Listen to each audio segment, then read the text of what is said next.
শুক্রবার দিবাগত রাত ১টার পর যাত্রাবাড়ির ধলপুরে বউবাজার এলাকার একটি ভবনের ৭ম তলায় হঠাৎ এসি বিস্ফোরণ। মুহূর্তেই ঘরে আগুন ধরে যায়। ঘুমন্ত অবস্থায় ২ সন্তানসহ গুরুতর দগ্ধ হন তুহিন হোসেন ও ইবা আক্তার। পরিবারের সদস্যরা জানায়, রাতেই তাদের ভর্তি করানো হয় জাতীয় বার্ন ও প্লাস্টিক সার্জারি ইনস্টিটিউটে। আগুন নেভান অন্য ভাড়াটিয়ারা। রাত্রে ঘুমায় রয়েছে, ঘুমানোর পরে এসিটা হঠাৎ ব্লাস্ট হয়ে মানে ভিতরে একটা বোম যেমন ফুটলে যে অবস্থা হয় না, ওরকমের মতো আর কি বিস্ফোরণ হয়েছে।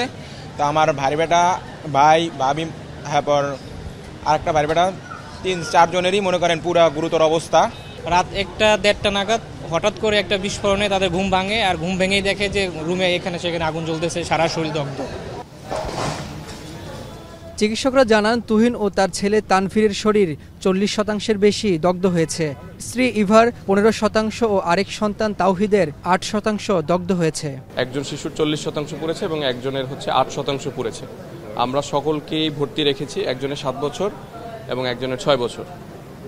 আর যাদের মেজর বার্ন হয়েছে ওনাদেরকে আমরা এসডিইউতে শিফট করে চিকিৎসা চলমান রেখেছি। আর বাকি যে ২ জনের মাইনর বার্ন তাদেরকে আমরা কেবিনে শিফট করছি।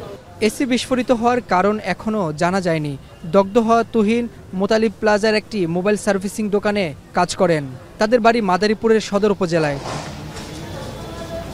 রাব্বি হোসেন, এখন, ঢাকা।